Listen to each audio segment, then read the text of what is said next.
ప్రభుత్వం అన్ని రాష్ట్రంలోని అన్ని వర్గాల సంక్షేమాన్ని వాళ్ళ ఆర్థికాభివృద్ధిని కాంక్షించి అనేక పథకాలు ప్రవేశపెట్టడం జరిగింది.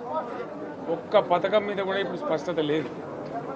ఫర్ ఎగ్జాంపుల్ యాదవుల కోసం ఉన్నటువంటి వాళ్ళ అభివృద్ధి కోసం పెట్టినటువంటి గొర్రెల పెంపకం పథకాన్ని టోటల్గా మూసివేసినట్టుగా మనకు అర్థమవుతా ఉంది.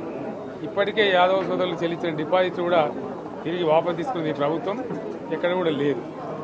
అత్యంత అడుగు వర్గాలు అని డబ్బా కొట్టినట్టు కొడుతూనే వాళ్ళ గొంతు కోసింది ప్రభుత్వం. దళిత వర్గాల కోసం గళితంలో ప్రవేశపెట్టిన విప్లవాత్మకమైనటువంటి దళిత బంధు పథకాన్ని ప్రస్తావన కూడా లేదు. ఇది చాలా దురదృష్టకరం. దళిత సమాజం పట్ల వీళ్ళకు ఉన్నటువంటి నిర్లక్ష్యానికి, వాళ్ళ ఫ్యూడల్ విధానానికి ఇంతకన్నా గొప్ప నిదర్శనం ఇంకోటి అవసరం లేదు.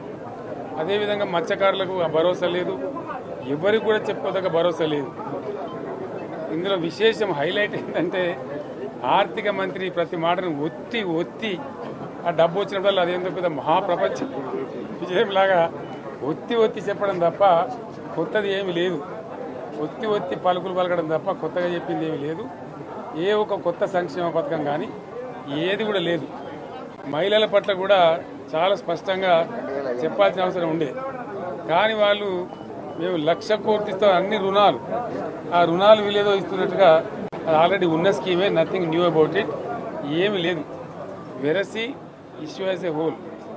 దురదృష్టం ఏంటంటే, చాలా బ్యాడ్ లక్ ఏంటంటే, మేము కూడా ప్రభుత్వం ఏర్పడిన తర్వాత కనీసం ఒక 6 మాసాల సమయం వాళ్ళకి ఇవ్వాలని మేము అనుకున్నాం. నేను కూడా శాసనసభకు పెద్దగా రాలేదు. కానీ ఈరోజు బడ్జెట్ చూస్తే ఏ ఒక్క పాలసీ ఫార్ములేషన్ జరగలేదు. రాష్ట్రానికి సంబంధించినటువంటి ఏ ఒక్క విషయంలో కూడా ఈ అర్భక ప్రభుత్వం ఇప్పటి వరకు పాలసీ ఫార్ములేషనే చేసినట్టుగా కనపడతలేదు. వ్యవసాయం ఉంది, మాకు స్పష్టమైన అవగాహన ఉండే ఈ రాష్ట్రంలో వ్యవసాయ స్థిరీకరణ జరగాలని మేము 2 పంటలకు కూడా ఇచ్చినాం రైతు బంధు. వీళ్ళు ఎగ్గొడతామని చెప్తా ఉన్నారు. మేమేదో రైతులకు ఇచ్చిన డబ్బును దాన్ని పాడు చేసినాము, చెడగొట్టినాము, దుర్వినియోగం చేసామన్న పద్ధతిలో దురదృష్టకరమైన వ్యాఖ్యలు చేస్తూ ఉన్నారు. అంటే ఇది పూర్తిగా రైతు శత్రు ప్రభుత్వం అనేది తెలుస్తూ ఉంది. ధాన్యం కొనుగోలు చేయలేదు, విద్యుత్ సరఫరా చేయడం లేదు, నీళ్లు సరఫరా చేయడం లేదు, చాలా ఇబ్బందులు పెడతా ఉన్నారు. ఇంకా రైతు భరోసా, రైతు బంధు గురించి ఇంకా ప్రస్తావనే లేదు. ఎప్పుడేస్తారని మా ఎమ్మెల్యేలు అరిస్తే కూడా కనీసం సమాధానం చెప్తలేరు. కాబట్టి రైతులను వంచింది ప్రభుత్వం, వృత్తి కార్మికులను వంచింది. ఒక్క పాలసీ, మీ ఇండస్ట్రియల్ పాలసీ ఏమిటి? ఏమి లేదు. బట్టి గ్యాస్ ట్రాష్ పంచరంగల్ ఈస్మాన్ కలర్ లాగా చెప్పడం తప్ప, స్టోరీ టెల్లింగ్ లాగా ఉన్నది తప్ప బడ్జెట్ చెప్పినట్టు లేదు.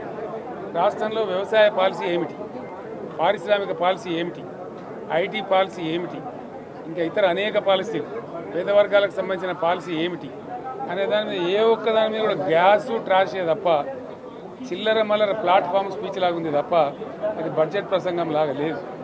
రాజకీయ సభలలో చెప్పినట్టుంది తప్ప ఏ ఒక్క పాలసీని కూడా నిర్దిష్టంగా ఈ పనిని మేము ఎట్లా సాధిస్తాం, మా గోల్స్ ఇవి, మా టార్గెట్స్ ఇవి అనే పద్ధతి కానీ పద్దు కానీ లేదు.